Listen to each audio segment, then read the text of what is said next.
Hello to all, my name is Suhaila. As you all know, I am your new teacher for English, European Drama. We have 4 blocks to study in this paper and each blocks are divided into 4 units. In the first unit, we have to deal with Henry Gibson and his work career as well as, okay, നിങ്ങളുടെ കയ്യിലൊക്കെ material ഉണ്ടായിരിക്കുമെന്ന് ഞാൻ കരുതുന്നു. Material ഉണ്ടെങ്കിൽ നമുക്ക് കുറച്ചും കൂടി easy ആയിട്ട് മുന്നോട്ട് പോവാം. പിന്നെ എന്തെങ്കിലും ഡൗട്ട്സോ കാര്യങ്ങളൊക്കെ വരികയാണെന്നുണ്ടെങ്കിൽ പോസ്റ്റ്പോൺ ചെയ്ത് ഡോണ്ട് എവർ പോസ്റ്റ്പോൺ ഇറ്റ് അപ്പം തന്നെ ചോദിക്കാം. ഓക്കെ, ഗ്രൂപ്പിൽ ടൈപ്പ് ചെയ്തിട്ടാണെങ്കിലോ വോയിസ് ചെയ്തിട്ടാണെങ്കിലോ അല്ലെന്നുണ്ടെങ്കിൽ നിങ്ങൾക്ക് പേഴ്സണലി PM ആയിട്ടോ ചോദിക്കാം. പിന്നെ നമ്മളുടെ ഹെൻറി ഗിബ്സൺ, അതാണ് നമുക്ക് ഫസ്റ്റ്ലി പഠിക്കാനുള്ളത്. ആസ് എ ലിറ്ററേച്ചർ സ്റ്റുഡൻറ്റ് നിങ്ങൾ ഒരിക്കലും ഹെൻറി ഗിബ്സനെ കേൾക്കാണ്ടിരിക്കില്ല. നമ്മളുടെ ഷേക്സ്പിയർ, ഈവൻ ഒരു ലിറ്ററേച്ചർ സ്റ്റുഡൻ്റ് അല്ലാത്തവരോട് പോലും ഷേക്സ്പിയർ ആരാണെന്ന് ചോദിച്ചാൽ അവർക്ക് എല്ലാവർക്കും അറിയുന്നുണ്ടാവും. ഓക്കെ, നമുക്കറിയാം ഷേക്സ്പിയർ അത്രത്തോളം ഫേമസ് ആണ് നമ്മളുടെ ഇടയിൽ. വേൾഡ് ഡ്രാമയിൽ തന്നെ ഏറ്റവും ഫസ്റ്റിൽ നിൽക്കുന്ന, ടോപ്പിൽ നിൽക്കുന്ന ആൾ. ആ ടോപ്പ് കഴിഞ്ഞാൽ തൊട്ട് പുറകിലായിട്ട് നിൽക്കുന്ന ആളാണ് നമ്മളുടെ ഹെൻറി ഗിബ്സൺ. ഹെൻറി ഗിബ്സനെ നിങ്ങൾ അറിയാണ്ടിരിക്കില്ല, കാരണം നമ്മുടെ കുറച്ച് മുമ്പൊക്കെ ആയിട്ട് നിങ്ങൾ പഠിച്ചിട്ടുണ്ടാവും. മേ ബി ഡോൾസ് ഹൗസ് അതിലെ ക്യാരക്ടേഴ്സിനൊന്നും ഒരിക്കലും മറക്കാൻ പറ്റുന്നുണ്ടാവില്ല. ഈ ഡോൾസ് ഹൗസ് എന്ന ചാപ്റ്റർ നിങ്ങൾ പഠിച്ചിട്ടുണ്ടാവും. It was a world's most performed play in 2006. 2006 ഏറ്റവും കൂടുതൽ പെർഫോം ചെയ്തിട്ടുള്ള ഒരു പ്ലേ ആയിരുന്നു. അതുപോലെ തന്നെ പിന്നെ ഹെൻറി ഗിബ്സനെ കുറിച്ചിട്ട് നമ്മൾ പെട്ടെന്ന് തന്നെ മനസ്സിലേക്ക് വരിക, his often referred as a father of റിയലിസത്തിൻ്റെ ഫാദറായിട്ട്, ഏറ്റവും ഫൗണ്ടറായിട്ടൊക്കെ നമ്മൾ, ഫൗണ്ടർ വേറെ ആണെങ്കിൽ പോലും അദ്ദേഹത്തിന് റിയലിസത്തിൻ്റെ ഫാദറായിട്ട് നമ്മൾ കൺസിഡർ ചെയ്യുന്നുണ്ട്. അതുപോലെ തന്നെ അദ്ദേഹത്തിന് ഏറ്റവും distinguished playwright in the European ട്രഡീഷനിൽ തന്നെ ഏറ്റവും ഡിസ്റ്റിങ്വിഷ്ഡ് പ്ലേ റൈറ്റർ ആയിരുന്നു. Often referred as a father of realism. അതാണ് നമ്മൾ ഏറ്റവും കൂടുതൽ ശ്രദ്ധിക്കേണ്ടത്. പിന്നെ റിയലിസം എന്നുള്ളത് പറഞ്ഞത് നിങ്ങൾക്ക് എല്ലാവർക്കും അറിയുന്നുണ്ടാവും. ഇതുപോലെ തന്നെ നിങ്ങൾ പഠിക്കുന്ന കുട്ടികളായതുകൊണ്ട് നിങ്ങളോട് ഒത്തിരി ഒന്നും എക്സ്പ്ലെയിൻ ചെയ്യേണ്ടി വരില്ല. റിയലിസം നമുക്കിവിടെ പഠിക്കാനില്ല എങ്കിൽ പോലും റിയലിസം എന്താണ് എന്നുള്ളത് ഒരു പക്ഷേ നിങ്ങൾക്ക് അറിയാനുണ്ടാവും. It claims to explain the reality. Okay, റിയാലിറ്റിയാണ് അതിൽ മെയിനായിട്ടും വരുന്നത്. റിയലിസം എന്ന് പറയുമ്പോൾ തന്നെ നമുക്ക് മനസ്സിലാവും.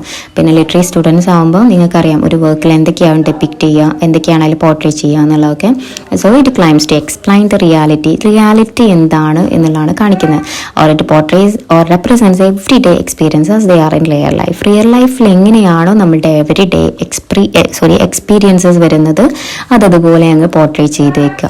അതാണ് ഈ റിയലിസം എന്നുള്ളതുകൊണ്ട് ഉദ്ദേശിക്കുന്നത്. നിങ്ങൾക്ക് അറിയാവുന്നതുകൊണ്ട് തന്നെ ഞാൻ കൂടുതൽ എക്സ്പ്ലെയിൻ ചെയ്യുന്നില്ല.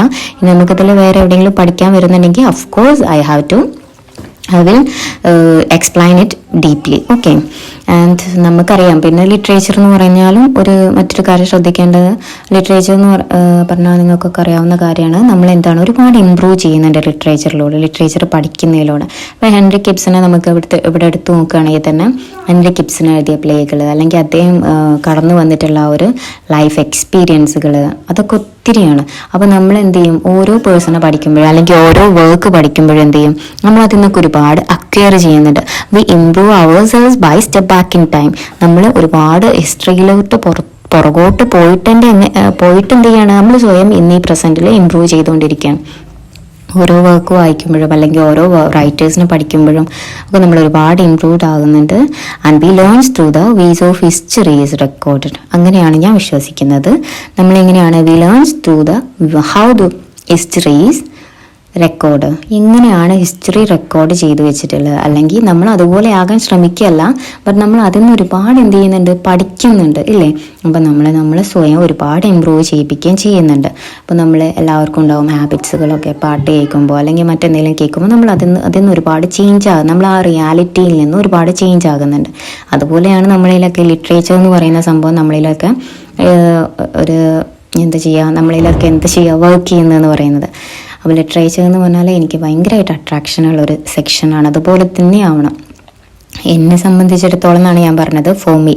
ഓക്കെ, നിങ്ങൾ ലിറ്ററേച്ചർ പഠിക്കുന്ന സ്റ്റുഡൻസ് ആകുമ്പോൾ ഷ്യൂർലി നിങ്ങൾ എന്ത് ചെയ്യണം, ആദ്യമായിട്ട് തന്നെ ലിറ്ററേച്ചർ എന്താണ്, അല്ലെങ്കിൽ അത് നമ്മളിൽ എത്രത്തോളം ഹെൽപ്ഫുൾ ആകുന്നുണ്ട്, അതിനെത്രത്തോളം ഇഷ്ടപ്പെടുന്നുണ്ട് എന്നുള്ളത് ഒരു വലിയ ഘടകമാണ് എന്ന് നിങ്ങൾക്ക് ഈസി ആയിട്ട് പഠിക്കാൻ പറ്റും. ഇപ്പോൾ ഹെൻറി ഗിബ്സനെ സംബന്ധിച്ചിടത്തോളം ഹെൻറി ഗിബ്സൺ ഏതോ ഒരു റൈറ്റർ അല്ലെങ്കിൽ ഏതോ പണ്ട് കാലത്തെങ്ങോ എന്തൊക്കെയോ എഴുതി വെച്ചിട്ടുള്ളൊരു റൈറ്റർ അങ്ങനെയല്ല മനസ്സിലാക്കേണ്ടത്. മറിച്ച് അദ്ദേഹം 3 തവണ എങ്ങാണ്ട് നോബൽ പ്രൈസ് നേടിയിട്ടുള്ള വ്യക്തിയാണ്. അപ്പോൾ അയാൾ ആരായിരിക്കണം, അത്രയും വലിയൊരു വ്യക്തി. നമ്മൾ അത്തരത്തിൽ നമ്മൾ എന്ത് ചെയ്യണം, അദ്ദേഹത്തെ ആദ്യം മനസ്സിൽ കണ്ടുകൊണ്ട് വേണം അയാളെ പഠിക്കാൻ വേണ്ടിയിട്ട്. അപ്പോൾ നമ്മൾ ഒന്നുകൂടെ അദ്ദേഹത്തെ കുറിച്ചിട്ട് അക്വയർ ചെയ്യും, അല്ലെങ്കിൽ അദ്ദേഹത്തെ കുറിച്ചിട്ട് നമ്മൾ ഇങ്ങനെ വായിക്കുമ്പോൾ തന്നെ മനസ്സിലേക്ക് ഒരുപാട് കോറിയിടും, എങ്ങനെയാണ് അദ്ദേഹം. അതുപോലെ തന്നെ ഇത് കേൾക്കുമ്പോൾ തന്നെ മനസ്സിലിങ്ങനെ കോറിയിടുക എന്ന് വെച്ചാൽ ഞാൻ ഉദ്ദേശിക്കുന്നത്, അതായത് നമ്മളുടെ മനസ്സിൽ അതങ്ങോട്ട് പതിയണം. ഓക്കെ, ചെറുതായിട്ട് കോറിയിട്ട് വെക്കുക. പിന്നെ നമുക്ക് പഠിക്കുമ്പോൾ ഈസി ആയിട്ട് പഠിക്കാൻ പറ്റും. ഞാനൊരു ഇൻട്രൊഡക്ഷൻ എന്നുള്ള രീതിയിൽ പറഞ്ഞതേ ഉള്ളൂ. ഹെൻറി കിബ്സനെ കുറിച്ച് മാത്രമല്ല, ഒത്തിരി റൈറ്റേഴ്സിനെ നമ്മളിതിൽ പഠിക്കുന്നുണ്ട്, അവരുടെ കരിയർ പഠിക്കുന്നുണ്ട്.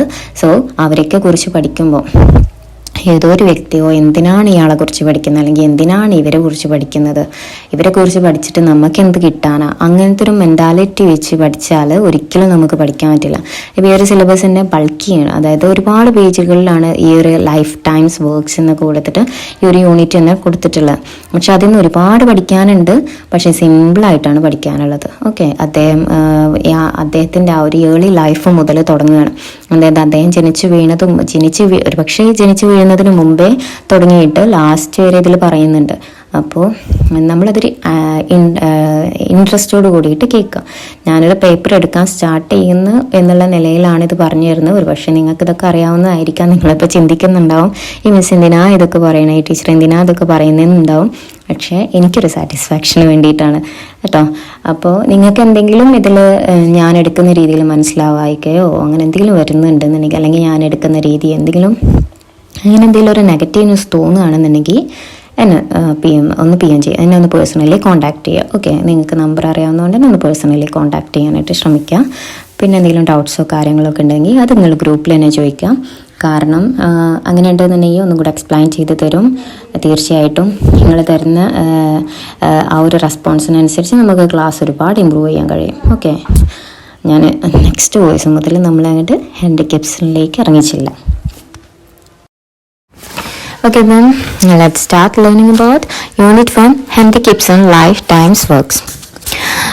Here we are not only dealing with the person or as a writer, Henry Gibson, but also about the time he lived. അദ്ദേഹം ജീവിച്ചിരുന്ന ഒരു കാലഘട്ടത്തെ കുറിച്ച് കൂടെ നമ്മളിവിടെ പറയുന്നുണ്ട്. നിങ്ങൾ തുടക്കത്തിൽ തന്നെ കാണുന്നുണ്ടാവും ഹെൻറി കിബ്സൻ്റെ ഒരു ഫോട്ടോ. ഇഫ് യു ക്യാൻ നിങ്ങൾ ഒന്ന് ഗൂഗിൾ ചെയ്ത് നോക്കിയാൽ ഒരുപാട് ഫോട്ടോസ് ഹെൻറി കിബ്സൻ്റെ ഇത് കാണാം. നമ്മൾ ഫോട്ടോ കണ്ടിട്ട് നമ്മൾ ഇദ്ദേഹത്തെ കുറിച്ച് പഠിക്കുകയാണെന്നുണ്ടെങ്കിൽ we can store a lot of about him in our mind. അതായത് നമ്മളുടെ മൈൻഡിൽ നമ്മൾക്ക് ഒരുപാട് എന്ത് ചെയ്യാൻ പറ്റും, അദ്ദേഹത്തെ കുറിച്ചിട്ട് ഒന്ന് സ്റ്റോർ ചെയ്ത് വെക്കാൻ പറ്റും. മീൻസ് ദാറ്റ് നമ്മളിപ്പോൾ ഒരു വ്യക്തിനെ കണ്ടു കഴിഞ്ഞാൽ നമ്മൾ ഈ സംഭവം പഠിക്കുമ്പോൾ എന്ത് ചെയ്യും, നമ്മൾ അദ്ദേഹത്തെ കുറിച്ചിട്ട് നമ്മളുടെ അയാളുടെ ഒരു പിക്ചർ നമ്മളുടെ മൈൻഡിലേക്ക് വരും. അപ്പോൾ നമ്മൾ എന്ത് ചെയ്യാൻ പറ്റും, we can store it in our mind. നമ്മളുടെ മൈൻഡിൽ സ്റ്റോർ ചെയ്ത് വെക്കാൻ പറ്റും. ഒരാളുടെ പിക്ചർ നമ്മളുടെ മൈൻഡിലുണ്ടെന്നുണ്ടെങ്കിൽ അതങ്ങനെ നിങ്ങൾ പറ്റുകയാണെന്നുണ്ടെങ്കിൽ കുറച്ച് ഫോട്ടോസൊക്കെ അദ്ദേഹത്തിൻ്റെ അടുത്ത് നോക്കുന്നത് നന്നായിരിക്കും. ആൻഡ് നമ്മളിതിൽ ഇത് മാത്രമല്ല, ആസ് എ പേഴ്സൺ മാത്രമല്ല, നമ്മളുടെ ഹെൻറി കിബ്സൺ എന്ന ഒരു റൈറ്ററിന് മാത്രമല്ല നമ്മൾ എന്തുകൂടെ പഠിക്കുന്നുണ്ട്, അദ്ദേഹം എന്നുള്ള ഒരു പേഴ്സൺ, അദ്ദേഹത്തിന് ഒരു പേഴ്സണാലിറ്റി, ഒരു വ്യക്തിത്വം ഉണ്ടല്ലോ. വെറുതെ ഒരു റൈറ്റർ എന്നുള്ള നിലക്ക് നമ്മൾ അറിഞ്ഞാൽ പോരാ. നമ്മളെല്ലാ റൈറ്റേഴ്സിനും നമ്മൾ അങ്ങനെ ആയിരിക്കും പഠിക്കുന്നുണ്ടാവുക. പക്ഷെ നമ്മൾ അത് മാത്രം അറിഞ്ഞാൽ പോരാ. പക്ഷെ ആ ഒരു പേഴ്സൺ അദ്ദേഹം ആരായിരുന്നു എന്നുള്ളതും, and also he work as A stage manager. നമ്മൾ അദ്ദേഹത്തെ ഡയറക്ടറായിട്ട് അദ്ദേഹത്തെ അറിയപ്പെടുന്നുണ്ട്. അങ്ങനെയും അതുപോലെ തന്നെ അദ്ദേഹത്തിൻ്റെ ആ ഒരു എമർജൻസ്, ഒരു ഇൻഫ്ലുവൻഷ്യൽ ഡ്രാമാറ്റിസ്റ്റ് ആയിട്ട് അദ്ദേഹത്തിൻ്റെ ആ ഒരു ഏജിൽ, അദ്ദേഹത്തിൻ്റെ ആ ഒരു ഏറയിൽ അദ്ദേഹം ഒരു വലിയ മാറ്റമാണ്, ചേഞ്ചാണ് കൊണ്ടുവന്നത്. അത് എത്രത്തോളം ഉണ്ടായിരുന്നു എന്നുള്ളതൊക്കെ നമ്മളിവിടെ ഡീൽ ചെയ്യുന്നുണ്ട്. അതുപോലെ തന്നെ ഈ ഒരു വേൾഡ് ഓഫ് ഡ്രാമയിൽ, അതായത് ഡ്രാമ വേൾഡിൽ തന്നെ സിഗ്നിഫിക്കൻസ് ആൻഡ് ഇമ്പാക്റ്റ് അദ്ദേഹം കൊണ്ടുവന്നത് എത്രത്തോളമാണ് എന്നുള്ളത്, അദ്ദേഹത്തിൻ്റെ his impacts on the world ഡ്രാമയിൽ അദ്ദേഹം കൊണ്ടുവന്നിട്ടുള്ള ഇമ്പാക്ട്സുകളും ഒക്കെ നമ്മളിവിടെ പഠിക്കുന്നുണ്ട്. നമുക്ക് നോക്കാം, സ്റ്റാർട്ട് ചെയ്യാം. Of many playwrights and authors, artists and thinkers whose works and lives have had a most definite influence on succeeding generations, the name Henry Gibson is prominent. Gibson's ideas and works have exerted a strong and formative influence on stagecraft and the practice of drama in the years since he began writing. അതായത് ഒരുപാട് നമ്മൾ കേട്ടിട്ടുണ്ടാവും about lot of authors their works ഒരുപാട് നമ്മൾ കേട്ടിട്ടുണ്ടാവും ഇല്ലേ. പക്ഷേ അവർ അതുപോലെ തന്നെ സക്സീഡിങ് ജനറേഷൻസ് ആയിട്ട് ഒരുപാട് നൂറ്റാണ്ടുകൾ മുമ്പേ നമ്മളിപ്പോൾ ഈ നിൽക്കുന്ന നൂറ്റാണ്ടിലോ അല്ലെങ്കിൽ ഹെൻറി കിബ്സന്റെ നൂറ്റാണ്ടിലോ സെഞ്ചുറിയിലോ മാത്രമൊന്നുമല്ല ലിറ്റററി റൈറ്റേഴ്സോ അല്ലെങ്കിൽ ഓതേഴ്സോ നിലനിന്നിരുന്നത്. മറിച്ച് എന്താണ് ഒരുപാട് നൂറ്റാണ്ടുകൾ മുമ്പേ സ്റ്റാർട്ട് ചെയ്തിട്ടുള്ളതാണ് ഈ ഒരു ലിറ്റററി ഹിസ്റ്ററി എന്ന് പറയുന്നത്. അപ്പോൾ ആ ഒരു സംഭവം അന്ന് മുതലേ എന്ത് ചെയ്തിട്ടുണ്ട്, നമ്മൾ ഒരുപാട് മോസ്റ്റ് ഇൻഫ്ലുവൻസ്ഡ് ആയിട്ടുള്ള ഒരുപാട് റൈറ്റേഴ്സിനെ നമ്മൾ കണ്ടിട്ടുണ്ട്. ഈ ജനറേഷൻസുകൾ എടുത്ത് നോക്കിയാൽ ഒരുപാട് ഏജുകളുണ്ടല്ലോ നമുക്ക്, അതൊക്കെ എടുത്ത് നോക്കിയാൽ എന്താണ് ഒരുപാട് റൈറ്റേഴ്സിനെ നമ്മൾ കാണുന്നുണ്ട്. പക്ഷെ അതിലെല്ലാം ഏറ്റവും പ്രോമിനൻ്റ് ആയിട്ട് അറ്റ് ദ ടോപ്പ് ആരാണ് വരുന്നത്, നമ്മളുടെ Henrik Ibsen. At the top എന്ന് നമുക്ക് പറയാൻ പറ്റില്ല, one of the most influenced or the significant writer of his time. അദ്ദേഹത്തിൻ്റെ most influential writer of his time എന്ന് നമുക്ക് വേണമെങ്കിൽ പറയാം. അതുപോലെ തന്നെ അദ്ദേഹത്തിൻ്റെ ആ ഒരു കാലഘട്ടത്തിൽ ഏറ്റവും കൂടുതൽ പ്രോമിനൻസോട് കൂടിയിട്ട് അതുപോലെ തന്നെ ഏറ്റവും കൂടുതൽ ഇൻഫ്ലുവൻസ് മറ്റുള്ളവരിൽ നിലനിർത്തി കൊണ്ടുവന്നിരുന്ന ഒരു വ്യക്തി, ഒരു റൈറ്റർ കൂടെയായിരുന്നു അദ്ദേഹം. അതുപോലെ തന്നെ ഇബ്സന്റെ വർക്കുകളൊക്കെ എന്ത് ചെയ്തിട്ടുണ്ട്, ഒരുപാട് ഇൻഫ്ലുവൻസ് സ്റ്റേജ് ക്രാഫ്റ്റിലും അതുപോലെ തന്നെ ഡ്രാമ എന്ന് പറഞ്ഞ ആ ഒരു ഫീൽഡിലും അദ്ദേഹം എന്ന് മുതലാണോ റൈറ്റിംഗ് സ്റ്റാർട്ട് ചെയ്തത് അന്ന് മുതലേ അദ്ദേഹം കൊണ്ടുവന്നിട്ടുണ്ട്. അദ്ദേഹം എഴുത്ത് തുടങ്ങിയ ആ ഒരു കാലഘട്ടം മുതലേ എന്ത് ചെയ്തിട്ടുണ്ട്, അദ്ദേഹം ആരാണെന്നുള്ളത് ലോകത്തെ അദ്ദേഹം അറിയിച്ചിട്ടുണ്ട്. Above since he came to be reckoned as a creative and intellectual force not just in his native Norway but all over Europe and ultimately the English-speaking world as well, his influence has been unparalleled. By the late 19th century, his name and the plays he wrote had come to be associated with controversy and sometimes scandal as well. Okay, then നോക്കാം. ഇപ്പോൾ നമ്മളുടെ Henry കിബ്സന് ഒരു creative and intellectual force ആണ് എന്നുള്ളത് അത്തരം രീതിയിൽ literary ഫീൽഡിൽ recognise ചെയ്യാൻ തുടങ്ങിയ ആ ഒരു കാലം മുതലേ എന്ത് ചെയ്യുന്നുണ്ട്, നമ്മളുടെ ഹെൻറി കിബ്സന് എല്ലാവരും അറിയപ്പെട്ടു. അതായത് അദ്ദേഹത്തെ എന്തിലാണോ അദ്ദേഹം ആദ്യമായിട്ട് പെണ്ണ് വെച്ചത് അന്ന് മുതലേ അദ്ദേഹത്തെ എല്ലാവരും അറിയപ്പെടുന്നുണ്ട്. അതൊരു ചെറിയ ഭാഗ്യമൊന്നുമല്ല. കാരണം ഇപ്പോൾ ഒരു നോർമൽ പേഴ്സൺ, അതായത് ഇപ്പോൾ ഒരു നോർമലി ഒരാൾ എഴുതുകയാണെന്നുണ്ടെങ്കിൽ എന്ത് ചെയ്യും, ഒന്നുകിൽ അദ്ദേഹത്തിൻ്റെ ആ ഒരു ഇൻസ്റ്റിറ്റ്യൂട്ടിൽ അല്ലെങ്കിൽ അദ്ദേഹത്തിൻ്റെ കൊളീഗ്സിൻ്റെ ഇടയിൽ, ഫ്രണ്ട്സിൻ്റെ ഇടയിൽ അല്ലെങ്കിൽ ഫാമിലിയുടെ ഇടയിൽ അദ്ദേഹം അറിയപ്പെടും. അതിലുപരി അറിയപ്പെടണമെന്നുണ്ടെങ്കിൽ എന്താണ്, അദ്ദേഹത്തിന് അത്രയും ഇൻ്റലക്ച്വൽ ആയിരിക്കണം, അദ്ദേഹം അത്രയും ക്രിയേറ്റിവിറ്റി ഉള്ള ഒരാളായിരിക്കണം അല്ലേ. അപ്പോൾ അത്തരത്തിലുള്ള റൈറ്ററായിട്ട് നമ്മളുടെ തുടക്കം മുതലേ when he began his writing, അദ്ദേഹത്തിൻ്റെ ആ റൈറ്റിംഗ് കരിയർ അദ്ദേഹം തുടങ്ങിയത് മുതലേ അദ്ദേഹം എന്ത് ചെയ്യുന്നുണ്ട്, ആ ഒരു സമയത്ത് അദ്ദേഹം അറിയപ്പെട്ടിരുന്നത് നോർവേയിൽ മാത്രമായിരുന്നില്ല, അദ്ദേഹം ബ്രോട്ടപ്പ് ആയിട്ടുള്ള നോർവേയിൽ മാത്രമായിരുന്നില്ല, ബട്ട് ഓൾ ഓവർ യൂറോപ്പ് മൊത്തത്തിൽ അദ്ദേഹം അറിയപ്പെട്ടു. ആൻഡ് പിന്നെ പറയേണ്ട കാര്യമില്ല, ഇംഗ്ലീഷ് സ്പീക്കിംഗ് വേൾഡിൽ അദ്ദേഹം ചെയ്ത അദ്ദേഹത്തിൻ്റെ ആ ഒരു സ്വാധീനം, ഇൻഫ്ലുവൻസ് എന്ന് പറഞ്ഞാൽ ചില്ലറൊന്നും ആയിരുന്നില്ല. മീൻസ് ഇപ്പോൾ നമുക്കറിയാം നമ്മളുടെ മാധവിക്കുട്ടി അല്ലെങ്കിൽ RK നാരായണൻ അല്ലെങ്കിൽ നമ്മളുടെ കുഞ്ചൻ നമ്പ്യാർ, എഴുത്തച്ഛൻ വള്ളത്തോള്, അവരൊക്കെ എന്താണ് നമ്മളുടെ കേരളത്തിൽ അറിയപ്പെടുന്ന അത്രയും എന്തായാലും എന്തില്ല നമ്മളുടെ മറുനാടൻ ഫോറിൻ കൺട്രീസിലൊന്നും ഒരിക്കലും അറിയപ്പെടാൻ പോണില്ല. അപ്പോൾ അതുപോലെ നമ്മളുടെ ഇംഗ്ലീഷ് സ്പീക്കിംഗ് വേൾഡ്സ് എന്ന് പറഞ്ഞാൽ അവരുടെ നേറ്റീവ് ലാംഗ്വേജ് ഇംഗ്ലീഷാണ്. അപ്പോൾ ഇവരെ അറിയുന്ന അത്രയും എന്ത് ചെയ്യില്ല, നമ്മൾ എന്തായാലും അറിയില്ല. അപ്പോൾ അത്തരത്തിലുള്ള കൺട്രികളിലൊക്കെ എന്ത് ചെയ്തിരുന്നു, ഇംഗ്ലീഷ് സ്പീക്കിംഗ് കൺട്രീസിലൊക്കെ ഇയാളുടെ ആ ഒരു എമർജൻസി എന്ന് പറഞ്ഞാൽ ചില്ലറൊന്നും ആയിരുന്നില്ല. പിന്നെ 19th century, by the late 19th century, അദ്ദേഹത്തിൻ്റെ ഒരു 19th സെഞ്ചുറിയുടെ ഒരു അവസാനത്തോട് കൂടിയിട്ട് his name and the plays he wrote had came to be associated with controversy and sometimes scandal as well. അതായത് അദ്ദേഹത്തിൻ്റെ പേര് എന്തിലൂടെ വന്നു, ഇപ്പോൾ നമ്മൾ എന്തെങ്കിലും ഒരാളെ നന്നായി കാണാൻ നിൽക്കായിരിക്കും, എന്ത് ചെയ്യാൻ മറ്റുള്ളവർ അതിനെക്കുറിച്ച് ഡിബേറ്റ് ചെയ്യാനും അതിൽ കോൺട്രവേഴ്ഷ്യൽ നമുക്ക് എന്താ പറയുക ഇൻ്റർവ്യൂസ് വയ്ക്കാനും അതുപോലെ തന്നെ ഗോസിപ്പുകൾ ഇറക്കാനൊക്കെ. അതുപോലെ തന്നെ ഇദ്ദേഹത്തിന് എന്ത് ചെയ്യേണ്ടി വന്നു, ഒരുപാട് അത്തരത്തിലുള്ള കാര്യങ്ങളെ നേരിടേണ്ടി വന്നിട്ടുണ്ട്. അദ്ദേഹത്തിൻ്റെ പ്ലേകൾ എഴുതി തുടങ്ങി അദ്ദേഹത്തിൻ്റെ ആ ഒരു പേര് എല്ലായിടത്തും എമേർജ് ചെയ്ത് വന്ന ആ ഒരു സമയം മുതലേ അദ്ദേഹം എന്ത് ചെയ്തിരുന്നു, associated with controversy and sometimes scandal, ഒരുപാട് കോൺട്രവേഴ്ഷ്യൽ ആയിട്ടും അതുപോലെ തന്നെ ഒരുപാട് ഗോസിപ്പുകളെയും ഒക്കെ അദ്ദേഹം നേരിടേണ്ടി വന്നിട്ടുണ്ട്. ഈ ചലച്ചിട്ട് the social hierarchies and stereotypes of his age in a bold and frank manner in a way that had never been done that had never been done before. What is truly remarkable is that the fact that he did so in a language and a country not known for its drama, but went on to influence the world of drama decisively.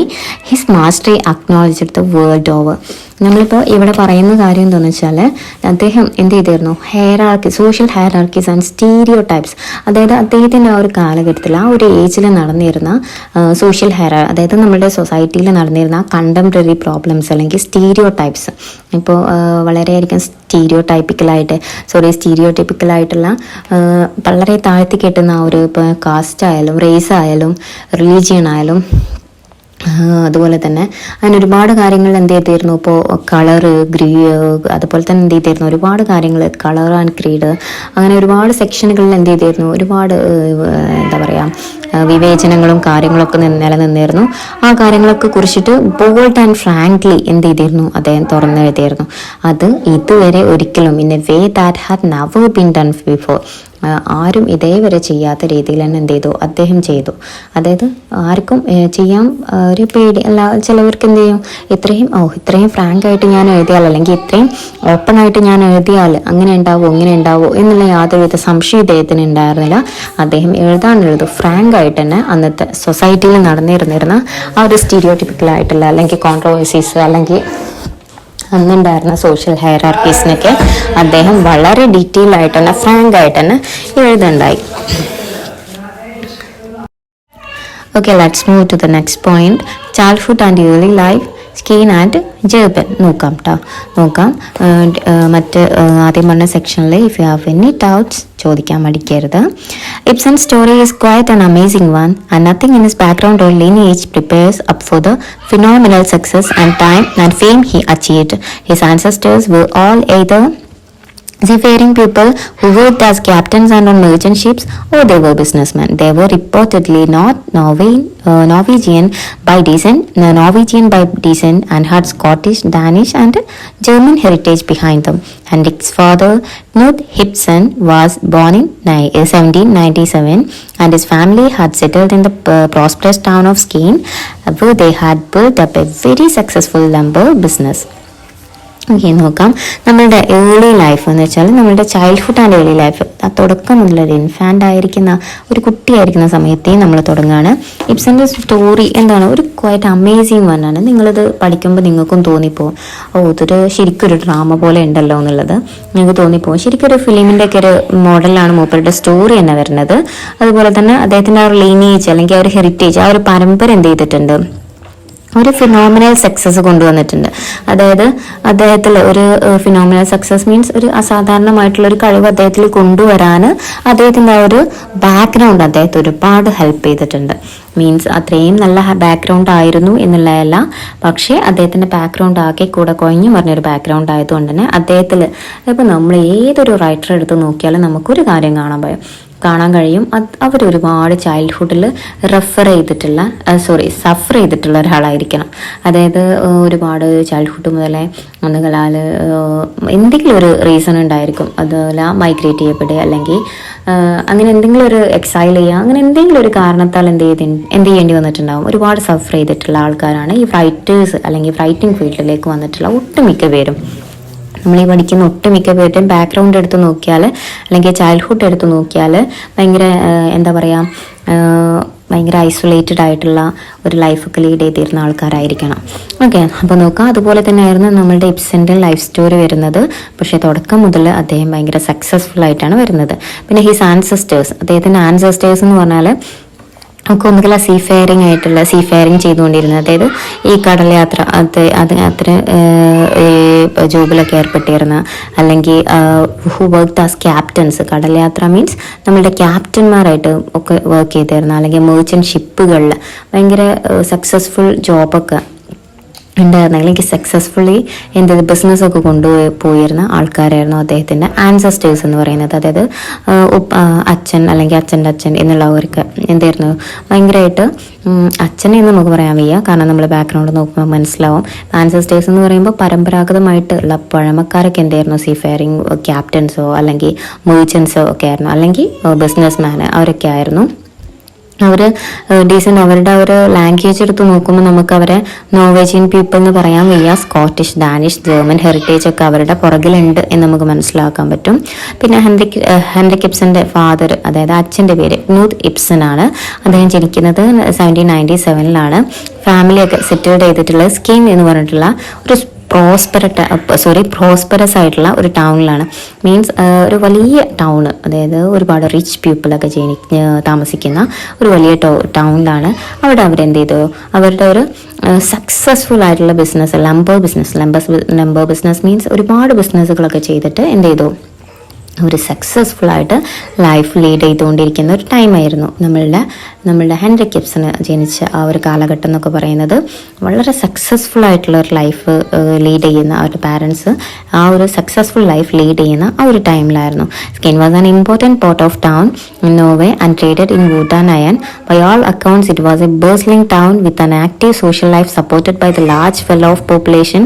It had 3 schools and a town lending library. Troops of actors and performers would often visit during the festive season, and it is quite likely that the young Henrik witnessed a number of these performances as a child.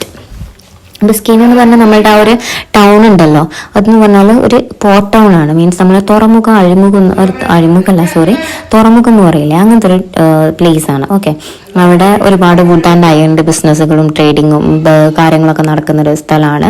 എല്ലാം കൊണ്ട് നോക്കുകയാണെന്നുണ്ടെങ്കിൽ ഒരു ബസ്ലിംഗ് town, അതായത് ഭയങ്കര rush ആയിട്ടുള്ള, എപ്പോഴും ഭയങ്കര തിരക്ക് പിടിച്ചിട്ടുള്ള ഒരു ടൗൺ ആണ്. എല്ലാവരും ഭയങ്കര ആക്റ്റീവ് സോഷ്യൽ ലൈഫായിരുന്നു ലീഡ് ചെയ്തത്. Every one was leading active and social life ആയിരുന്നു. അതുപോലെ തന്നെ ഒരു ലാർജ് പോപ്പുലേഷൻ അവിടെ ഉണ്ടായിരുന്നു. 3 സ്കൂൾ, അതായത് ആ ഒരു കാലഘട്ടത്തിൽ സ്കൂളുകൾ എന്നൊക്കെ പറഞ്ഞാൽ വലിയ ടൗണുകളിലേ ഉണ്ടാവുള്ളൂ. ആ ടൗണിലാണെങ്കിൽ 3 സ്കൂളുകൾ ഉണ്ടായിരുന്നു. അതുപോലെ തന്നെ ടൗൺ ലെൻഡിങ് ലൈബ്രറി ഉണ്ടായിരുന്നു. Troupes of actors and performances would often visit during the festive season.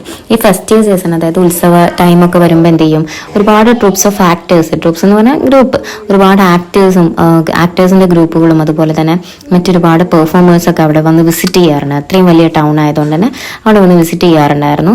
അതുപോലെ തന്നെ ഹെൻറിക് ഇബ്സൺ അതുകൊണ്ട് തന്നെ ഒരുപാട് ഇതേപോലത്തെ പെർഫോമൻസുകളും ഒരുപാട് നല്ല ഇൻ്റലിജൻ്റ് ആയിട്ടുള്ള പെർഫോമേഴ്സിനെയും ആക്ടേഴ്സിനെയും ഒക്കെ കാണാൻ നമ്മളുടെ ഹെൻറിക് ഇബ്സൺ അന്ന് കഴിഞ്ഞു. അത് ഹെൻറിക് ഇബ്സൺ കുട്ടിയായിരുന്ന സമയത്താണ് അവർ ആ ഒരു നല്ല ലൈഫ്, ആ ഒരു സക്സസ്ഫുൾ ലൈഫ് ലീഡ് ചെയ്യുന്നത്. ആ ഒരു ടൈമിൽ തന്നെ ആ ഒരു സിറ്റിയിൽ എന്ത് ചെയ്യാൻ കഴിഞ്ഞു അദ്ദേഹത്തിന്.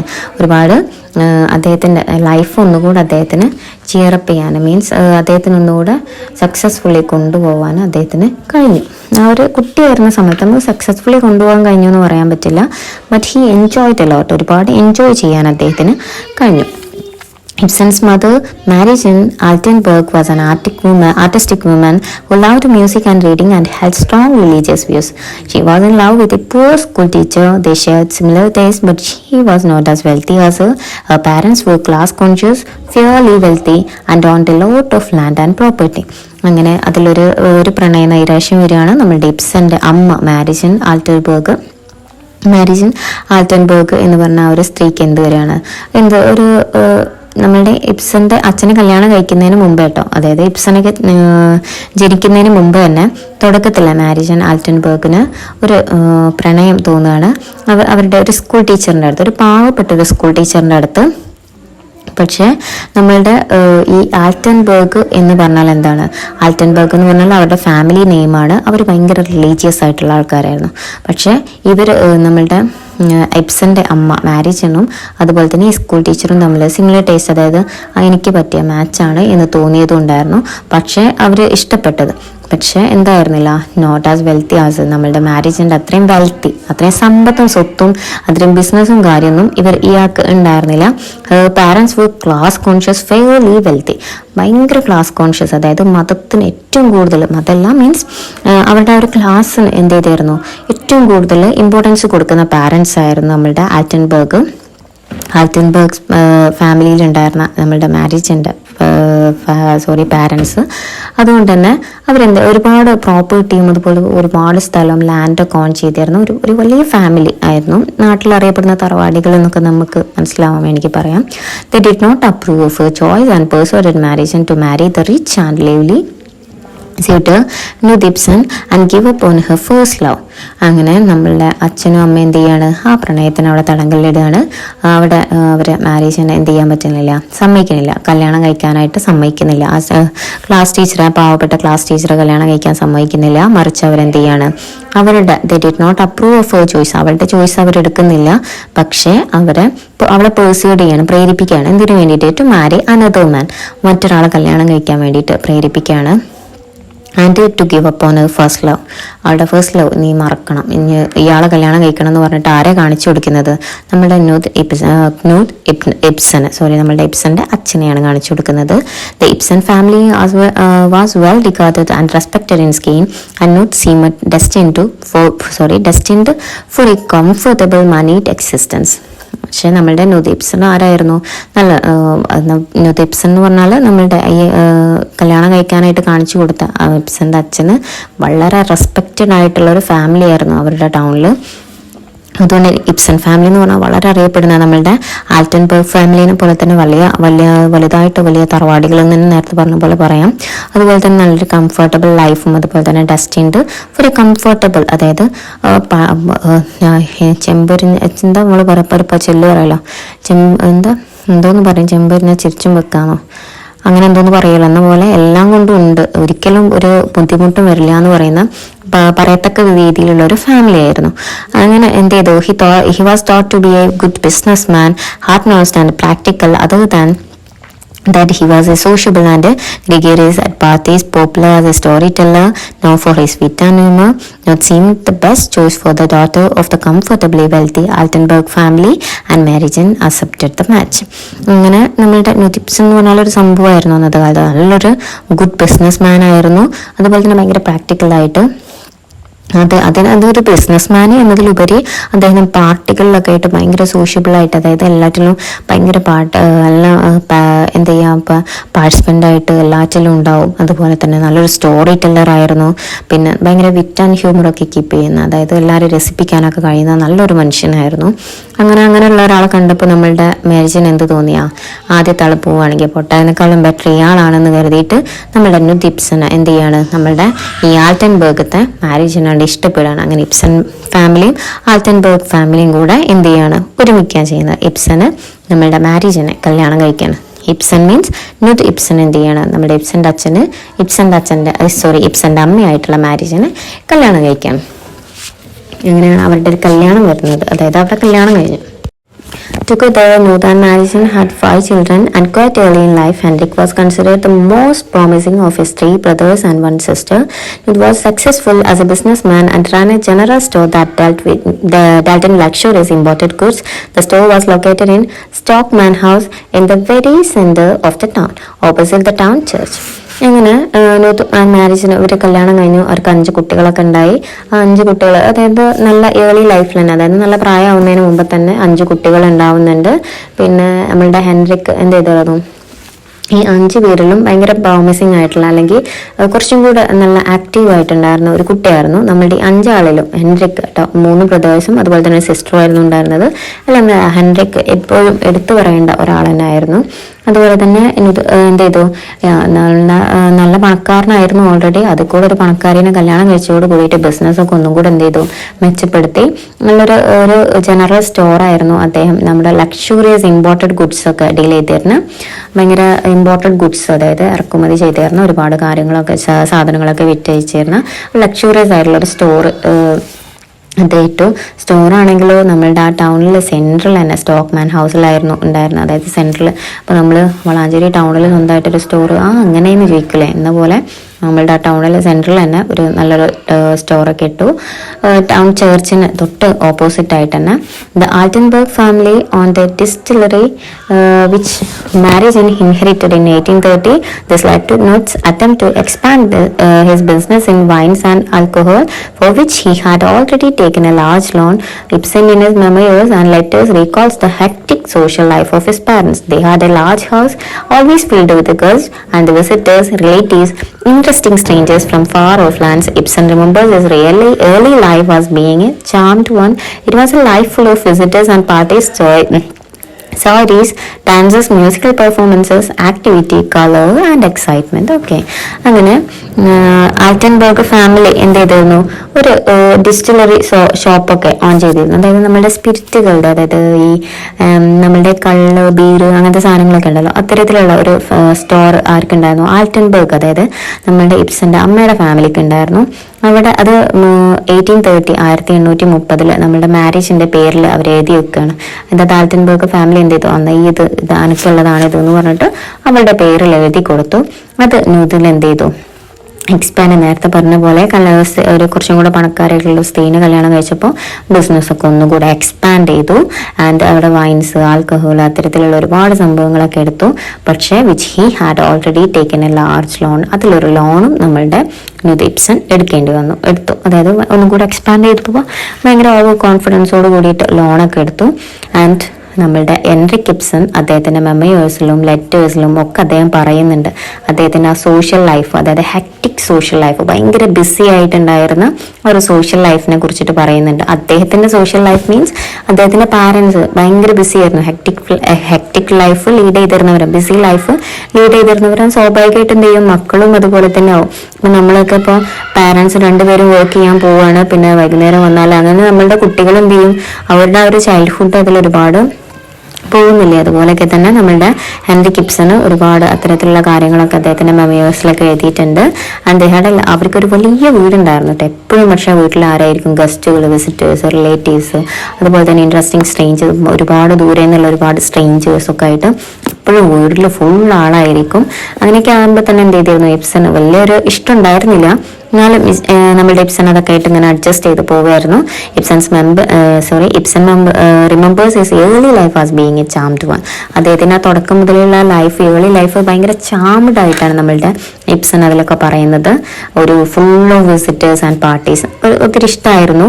അതായത് എപ്പോഴും വിസിറ്റേഴ്സ്, ഒരുപാട് പാർട്ടീസ്, സോയറീസ് എന്ന് പറഞ്ഞാൽ പാർട്ടികൾ തന്നെയാണ്. നമ്മൾ പ്രൈവറ്റ് ഹൗസുകൾ, നമ്മൾ പ്രത്യേകിച്ച് വീടുകളിൽ വെച്ച് നടത്തുന്ന പാർട്ടികൾ, dance, musical performances, activity, colour and excitement, എപ്പോഴും ഭയങ്കര കളർഫുൾ ആയിട്ട് ഭയങ്കര എനർജറ്റിക് ആയിട്ടുള്ള ഒരു ലൈഫായിരുന്നു ആർക്കുണ്ടായിരുന്നത്, നമ്മളുടെ ഏർലി ലൈഫ് ഓഫ് ഹെൻറിക് ഇബ്സന് ഉണ്ടായിരുന്നത്. ഹെൻറിക് ഇബ്സന്റെ ഏർലി ലൈഫിലാണ് അദ്ദേഹത്തിന് ഉണ്ടായിരുന്നത്. അതായത് ഭയങ്കര ഇഷ്ടമായിരുന്നു അദ്ദേഹത്തിന് അതൊക്കെ. And however, all was not well in the Ibsen household, and Henrik's parents often fought bitterly. As not, Ibsen ventures began to fail and money became short. The situation only grew worse. His parents had already discovered that their temperaments did not match, but they had kept the appearance of a happy couple in front of others. പക്ഷേ എല്ലാറ്റിനും ഒരു ഇറക്കുണ്ടെങ്കിൽ എന്താ പറയുക, ഒരു ഇറക്കുണ്ടെങ്കിൽ ഒരു കയറ്റുണ്ടാവും, ഒരു കയറ്റുണ്ടെങ്കിൽ ഒരു ഇറക്കുണ്ടാവും എന്ന് പറയുന്ന പോലെ തന്നെ എല്ലാം അത്രയും ബെറ്റർ ആയിട്ട് തന്നെ പോയില്ല. മറിച്ച് എന്തുണ്ടായി, ഹെൻറിക് ഇബ്സന്റെ വീട്ടിൽ ഒരുപാട് കാര്യങ്ങൾ കൊഴിഞ്ഞു പറഞ്ഞു. അവരുടെ പാരൻസ് എപ്പോഴും നമ്മൾ എന്തായി, വഴക്കായി. ഹെൻറിക്കിന്റെ അച്ഛനും അമ്മയും എപ്പോഴും നമ്മൾ വഴക്കായി. അതുപോലെ തന്നെ നമ്മളുടെ കാരണം എന്താണെന്ന് വെച്ചാൽ ഹെൻറിക്കിന്റെ അച്ഛൻ്റെ ബിസിനസ്സൊക്കെ എന്ത് ചെയ്തു, വെഞ്ചേഴ്സൊക്കെ ബിഗാൻ ടു ഫെയിൽ, ഒക്കെ തളർന്ന് തരിപ്പണായി പോയി, തകർന്ന് തരിപ്പണാകാൻ തുടങ്ങി. മണി ബിക്കെയിം ഷോർട്ട്, പൈസയ്ക്കൊക്കെ ഒരുപാട് ബുദ്ധിമുട്ടുകളൊക്കെ വന്നു. ദിവസങ്ങൾ കൂടുന്തോറും എന്തായിട്ട് മാത്രമേ വന്നുള്ളൂ, ദ സിറ്റുവേഷൻ ഓൺലി ഗ്രൂ വേഴ്സായി ആകെ മോശപ്പെട്ടു വന്നു. പക്ഷെ ഇവരെന്ത് ചെയ്തില്ല, ആൾക്കാരുടെ ഇടയിലൊന്നും ഇവർ തമ്മിൽ ഭയങ്കര അടിയാണ്, അല്ലെങ്കിൽ ഞങ്ങളുടെ അടുത്ത് പൈസ ഇല്ല എന്നുള്ളതൊന്നും ഇവർ ആദ്യമൊന്നും കാണിച്ചിട്ടുണ്ടായിരുന്നില്ല. His parents are already discovered that their temperaments did not match. അതായത് അവരുടെ ക്യാരക്ടേഴ്സ് തമ്മിൽ ഇപ്പോൾ ഒരു മാച്ചും ഇല്ല. അതായത് പ്രശ്നങ്ങൾ നമ്മളുടെ അടുത്ത് പണം ഇല്ലാതാവും, പൈസ ഇല്ലാതാവുമ്പോൾ രണ്ടാളുടെയും സെയിം റിയൽ ക്യാരക്ടർ പുറത്ത് വന്നു നിർത്തി. അങ്ങനെ എന്തുണ്ടായി, ഞങ്ങളുടെ ക്യാരക്ടർ തമ്മിൽ ഒരു മാച്ചും ഇല്ല എന്ന് 5 കുട്ടികളായിട്ട് അവർക്ക് രണ്ടാക്കും മനസ്സിലാവുകയാണ്. പക്ഷേ എന്ത് ചെയ്യേണ്ടി വന്നു, അവർക്ക് ആ ഒരു സീക്രട്ട് അവരുടെ ഉള്ളിൽ തന്നെ കീപ്പ് ചെയ്യേണ്ടി വന്നു. അതായത് എല്ലാവരുടെയും മുമ്പിൽ ഭയങ്കര ഹാപ്പി കപ്പിളാണ്, we are the most happy couple എന്നൊക്കെ പറഞ്ഞിട്ട് അത്തരത്തിൽ എന്ത് ചെയ്യേണ്ടി വന്നു, മറ്റുള്ളവരുടെ മുമ്പിൽ അവർ ആക്ട് ചെയ്യാൻ തുടങ്ങി. പക്ഷെ നമ്മളുടെ നല്ലൊരു മകനുണ്ടല്ലോ അല്ലെ, അവര് നാട്ടുകാരെ മുഴുവൻ അറിയിക്കുന്ന, നാട്ടുകാരെ മാത്രമല്ല ലോകത്തിൽ എല്ലാവരെയും അറിയിക്കുന്ന ഒരു മകനുണ്ടായിരുന്നു അവർക്ക്. നോക്കാം, നമ്മളെല്ലാവരും എന്തായാലും അറിഞ്ഞല്ലോ. പക്ഷെ അവരെന്ത് ചെയ്തിരുന്നു, എല്ലാം ഭയങ്കര സീക്രട്ടായിട്ട് കീപ്പ് ചെയ്ത് വെച്ചു. ഒക്കെ ഞങ്ങൾ മാത്രം അറിഞ്ഞാൽ മതി, നമ്മൾ എല്ലാവരുടെയും മുമ്പിൽ നല്ല രീതിയിലൊക്കെ ആയിരുന്നു ലീഡ് ചെയ്തിരുന്നത്. However, the marriage had always been fought with tension and unhappiness, and financial worries put an unbearable strain on the relationship. Ibsen suffered in social esteem, and young Ibsen saw his family descend into a extreme poverty. പക്ഷേ നമ്മളുടെ ഇബ്സനെ സംബന്ധിച്ചിടത്തോളം ഒരു കുട്ടി എന്നുള്ളതിന് ആ ഇബ്സന് ഒരു as A child അദ്ദേഹത്തിന് എന്ത് ചെയ്യേണ്ടി വന്നു? അദ്ദേഹത്തിന്റെ സോഷ്യൽ എസ്റ്റീമിൽ, അതായത് സമൂഹത്തിലുള്ള ഒരു അന്തസ്സിൽ തന്നെ ഇത് ഒരുപാട് കോട്ടം തട്ടിച്ചു. അതായത് ഒന്ന് ഇറങ്ങി നടക്കുമ്പോൾ എന്തായാലും ഒരുപാട് ആളുകൾ പറയാൻ തുടങ്ങി അവരുടെ ബിസിനസ് ഒക്കെ പൊട്ടിപ്പാളീസാവാണ് എന്നൊക്കെ ഇബ്സൺ ഇങ്ങനെ കണ്ടു തുടങ്ങി. അതായത് ഫാമിലി ഇങ്ങനെ ബിഗാൻ ടു ഫോൾ, അതായത് അദ്ദേഹത്തിന്റെ ഫാമിലി എന്ത് ചെയ്യാൻ തുടങ്ങി? Fall into extreme poverty, ഭയങ്കര പോവേർട്ടിയിലേക്ക്, അതായത് അവർക്ക് അന്നന്ന് ഭക്ഷണം തന്നെ ഇല്ലാത്ത ആ ഒരു രീതിയിലേക്ക് ഫാമിലി അതായത് വീണു പോകുന്നത് നമ്മളുടെ ഇബ്സൺ കാണുകയാണ്. In his early childhood family had hosted lavish parties by the time he was a boy of 10. അതായത് the huge house at his Skien had been mortgaged and the family had shifted to a small town called Japan and settled in Wentstoke House. It was a frugal, almost rural existence now, and life was lived on a tight budget with even meals being strictly rationed. അങ്ങനെ പറയാണ്. അങ്ങനെ അദ്ദേഹത്തിന്റെ ചൈൽഡ്ഹുഡൊക്കെ എന്ത് ചെയ്തു? ആദ്യത്തെ early ചൈൽഡ്ഹുഡിൽ തുടക്കത്തിലൊക്കെ എങ്ങനെയായിരുന്നു? ഭയങ്കര lavish ആയിട്ടുള്ള പാർട്ടികളും ഒരുപാട് പേരെ ഇൻവൈറ്റ് ചെയ്തിട്ടുള്ള പാർട്ടികളൊക്കെ ആയിരുന്നു വീട്ടിൽ. അന്ന് 10 വയസ്സായിരുന്നു ആർക്ക്? നമ്മളുടെ ഹെൻറിക് ഇബ്സന്. വലിയ വീട്ടിൽ എന്ത് ചെയ്തിരുന്നു? ഒരുപാട് പാർട്ടികളൊക്കെ നടത്തിയിരുന്നു. But it had been mortgaged. അവർക്കത് പണയപ്പെടുത്തേണ്ടി വന്നു. അങ്ങനെ അതിന്റെ കാര്യത്തിലൊരു തീരുമാനമായി, വീടിന്റെ കാര്യത്തിലൊരു തീരുമാനമായി. എന്നിട്ട് അവരെന്ത് ചെയ്തു? വീട് ഷിഫ്റ്റ് ചെയ്യാണ്. വേറൊരു ചെറിയ ടൗണിലേക്കാണ് അവർ ഷിഫ്റ്റ് ചെയ്യണത്. വെൻസ്റ്റോപ്പ് എന്ന് പറഞ്ഞൊരു ഹൗസിൽ അവർ സെറ്റിൽഡ് ആവുകയാണ്. ആ ഒരു ടൗൺ എന്ന് പറയുന്നത് ഭയങ്കര ഫ്രൂഗൽ ആയിട്ടുള്ള, ഭയങ്കര സിമ്പിൾ ആയിട്ടുള്ള ആൾക്കാർ താമസിക്കുന്ന ഓൾമോസ്റ്റ് റൂറൽ എക്സിസ്റ്റൻസ് ആണ്. അതായത് ഇപ്പോൾ ഒരു റൂറൽ ആയിട്ടുള്ള ഒരു ഏരിയ ആണ് ഇപ്പോൾ അത്. അവിടേക്കാണ് അവരെന്ത് ചെയ്യുന്നത്? ഷിഫ്റ്റ് ചെയ്യുന്നത്. ആദ്യത്തെ ടൗൺ എങ്ങനെയായിരുന്നു നമ്മൾ അവിടെ പറഞ്ഞിട്ടുണ്ട്. ഭയങ്കര എന്താ പറയുക, ഭയങ്കര ഹെക്റ്റിക് ആയിട്ടുള്ള, അല്ലെങ്കിൽ എപ്പോഴും ഭയങ്കരമായിട്ട് റഷ് ആയിട്ടുള്ളൊരു ടൗൺ ആയിരുന്നു എന്ന് നമ്മൾ പറഞ്ഞു. അയൺ ഗുഡ്സ് ഒക്കെ ട്രേഡ് ചെയ്തിരുന്ന ഒരു ബസ്ലിംഗ് ആയിട്ടുള്ള ടൗൺ. പക്ഷെ ഇപ്പൊ അവരെന്ത് ചെയ്തു? ഒരു റൂറൽ ഏരിയക്ക് അവർ മാറി. അവിടെ എന്തായിരുന്നു? ഭയങ്കര ടൈറ്റ് ബഡ്ജറ്റ് ആയിരുന്നു. Life was lived on a tight budget. They have to control in everything. അവർക്ക് എന്ത് ചെയ്യേണ്ടി വന്നു? എല്ലാറ്റിലും ഒരു കൺട്രോൾ കൊണ്ടുവരേണ്ടി വന്നു. With even meals being strictly rationed. അവർക്ക് എന്ത് ചെയ്യേണ്ടി വന്നു? മീൽസ് അന്നത്തെ ഭക്ഷണം, അതായത് ഭക്ഷണം പോലും അവർക്ക് റേഷൻഡ്, അതായത് ഒരു ഫിക്സഡ് ഇതാണ് കഴിക്കേണ്ടത്, ഇത്ര മാത്രമേ ഈ നേരത്ത് കഴിക്കാൻ പറ്റുള്ളൂ എന്നുള്ള, ഇതേ കിട്ടുള്ളൂ എന്നുള്ള രീതിയിൽ അവർ വന്നു. അത്രയും അവരെന്ത് ചെയ്തു? എക്സ്ട്രീംലി പോവേർട്ടിയിലേക്ക് വന്നെത്തുകയാണ് ചെയ്തത്. ഒരിക്കലും അവർ ചിന്തിക്കുക പോലും ചെയ്യാത്ത തരത്തിലുള്ള ഒരു പോവേർട്ടിയിലേക്ക് അവരെത്തുകയാണ്. These details are significant because they influenced Henrik Ibsen's work as a dramatist. അപ്പം നിങ്ങളിങ്ങനെ വിചാരിക്കുന്നുണ്ടാവും, ഹെൻറിക് ഇബ്സന്റെ അച്ഛന് ആ വീട് പണയപ്പെടുത്തിയിട്ട് പോലെ പട്ടിണി കിടന്നത് ഇപ്പം നമ്മൾ എന്തിനാണ് പഠിക്കുന്നത്? ഓക്കെ, നമ്മൾ പഠിക്കാനുള്ള കാരണമുണ്ട്. ഈ ഡീറ്റെയിൽസ് ഒക്കെ ഉണ്ടല്ലോ. അദ്ദേഹത്തിന്റെ ഹെൻറിക് ഇബ്സൺ ഒരു റിയലിസത്തിന്റെ ഫാദർ എന്നൊക്കെ നമ്മൾ പറഞ്ഞല്ലോ. അങ്ങനെയുള്ള ഒരാളുടെ ബാക്ക്ഗ്രൗണ്ട് അറിഞ്ഞിരിക്കൽ നിർബന്ധമാണ് കേട്ടോ. അപ്പോൾ അങ്ങനെയുള്ള ഒരാളുടെ അദ്ദേഹത്തിന്റെ വർക്കുകളിൽ ഇതൊക്കെ ഒരുപാട് ഇൻഫ്ലുവൻസ് ചെയ്തിട്ടുണ്ട്. അദ്ദേഹത്തിന്റെ ഒരു ബാക്ക്ഗ്രൗണ്ട് അല്ലെങ്കിൽ ഏർലി ചൈൽഡ്ഹുഡ് എന്നൊക്കെ പറഞ്ഞത് ആസ് എ ഡ്രാമാറ്റിസ്റ്റ് നമ്മൾ അറിഞ്ഞിരിക്കേണ്ടത് നിർബന്ധമാണ്. ഈ channels childhood memories to create memorable tormented and all to human characters portrait with remarkable talent and honesty. അദ്ദേഹത്തിന്റെ വർക്കിൽ എന്ത് ചെയ്തിട്ടുണ്ട്? അദ്ദേഹത്തിന്റെ ചൈൽഡ്ഹുഡ് മെമ്മറീസും അതുപോലെ തന്നെ അദ്ദേഹത്തിന്റെ മെമ്മറബിൾ ആയിട്ടുള്ള ടോർമെന്റ് ചെയ്തിട്ടുള്ള, അദ്ദേഹം ടോർമെന്റ് ചെയ്യേണ്ടി വന്നിട്ടുള്ള, അനുഭവിക്കേണ്ടി വന്നിട്ടുള്ള യാതനകളും പെയിൻസ് ആൻഡ് ട്രോമാസ് ഒക്കെ എന്ത് ചെയ്തിട്ടുണ്ട്? അദ്ദേഹത്തിന്റെ ഡ്രാമകളിലൂടെ അല്ലെങ്കിൽ അദ്ദേഹത്തിന്റെ ക്യാരക്ടേഴ്സിലൂടെയൊക്കെ അദ്ദേഹം എന്ത് ചെയ്തിട്ടുണ്ട്? ചാനൽ ചെയ്തിട്ടുണ്ട്, പോർട്രേ ചെയ്തിട്ടുണ്ട് എന്നാണ് പറയുന്നത്. അപ്പൊ നമ്മളിത് അറിഞ്ഞിരിക്കലും നിർബന്ധമാണല്ലോ. And the sensitive and intelligent boy was actually aware of his families falls from days and he witnessed first hand hypocrisy and social cruelty prevalent in society. അതുപോലെ തന്നെ അദ്ദേഹത്തിന്റെ ആ ഒരു സെൻസിറ്റീവ് ആയിട്ടുള്ള, ഇന്റലിജന്റ് ആയിട്ടുള്ള, നമ്മൾ പറഞ്ഞു ആ 5 കുട്ടികളിൽ ഭയങ്കരമായിട്ട് ആക്റ്റീവ് ആയിട്ടുണ്ടായിരുന്ന കുട്ടിയായിരുന്നു എന്ന്. അങ്ങനെയുള്ള ഒരു ഇന്റലിജന്റ് ആയിട്ടുള്ള കുട്ടികൾക്ക് എന്തിനെ കുറിച്ച് അറിയായിരുന്നു? അതായത് തുടക്കം മുതലേ ഫോൾ ഫ്രം ഗ്രേസ്, അതായത് ആ തുടക്കം മുതലേയുള്ള ഒരു ഗ്രേസ് മുതൽ ആ ഒരു റോയാലിറ്റി മുതലേയുള്ള ആ ഒരു ഫോൾ എന്ത് ചെയ്യാൻ കഴിഞ്ഞു? ആ കുട്ടിക്കൊക്കെ മനസ്സിലാക്കാൻ പറ്റി. അതായത് ഇങ്ങനെയാണ് ഇത് സംഭവിച്ചത്, അച്ഛന് ലോൺ എടുത്തു, എല്ലാം അദ്ദേഹത്തിന് മനസ്സിലായി. നമ്മളുടെ ഹെൻറിക് ഇബ്സന് മനസ്സിലാക്കാൻ പറ്റിയ ഒരു കുട്ടിയായിരുന്നപ്പോൾ തന്നെ. ആൻഡ് അതുപോലെ തന്നെ ഈ വിറ്റ്നസ്ഡ് ഫസ്റ്റ് ആൻഡ് അതുപോലെ തന്നെ ഹിപ്പോക്രസി, നമ്മളുടെ കാപട്ടി എന്നൊക്കെ മലയാളത്തിൽ പറയാം. അത് അതായത് സൊസൈറ്റിയിൽ അന്നുണ്ടായിരുന്ന പ്രിവലൻ്റ് ആയിട്ട് അന്ന് നിലനിന്നിരുന്ന ആ ഒരു ക്രൂവൽറ്റി, അതുപോലെ സോഷ്യൽ ക്രൂവൽറ്റി, അതുപോലെ തന്നെ ഹിപ്പോക്രസി ഒക്കെ അദ്ദേഹത്തിന് കാണാൻ പറ്റി. അതായത് ആരെങ്കിലും ഒന്ന് തകർന്ന് കാണാൻ കാത്തു നിൽക്കുന്ന ഒരുപാട്, ഇനിയിപ്പോൾ ഫ്രണ്ട്സ് ആണെങ്കിൽ പോലും എന്താണ് ഒരുപാട് പേര് കുറ്റപ്പെടുത്തേണ്ട അങ്ങനത്തെ ഒക്കെ അവസ്ഥകൾ ഹെൻറി കിബ്സന് വന്നിട്ടുണ്ടായിരിക്കാം. അതുകൊണ്ടാണ് ആ സോഷ്യൽ ക്രൂവൽറ്റി അല്ലെങ്കിൽ ഹിപ്പോക്രസി ഒക്കെ അദ്ദേഹത്തിന് ഫസ്റ്റ് ഹാൻഡ് ഹിപ്പോക്രസി ഒക്കെ കാണാൻ കഴിഞ്ഞു എന്ന് പറയുന്നത് അദ്ദേഹം നേരിട്ട് അനുഭവിച്ചു. നമ്മൾ ഏതോ ഒരു കൊമാല എന്ന് പറഞ്ഞൊരു പാഠത്തിൽ അതിൽ ഒരു ക്യാരക്ടർ പറയുന്നുണ്ട്, നിങ്ങൾക്ക് നിങ്ങളുടെ യഥാർത്ഥ ഫ്രണ്ടിനെ അറിയണമെന്നുണ്ടെങ്കിൽ ആളോട് പോയിട്ട് 5000 രൂപ കടം ചോദിച്ചാൽ മതി.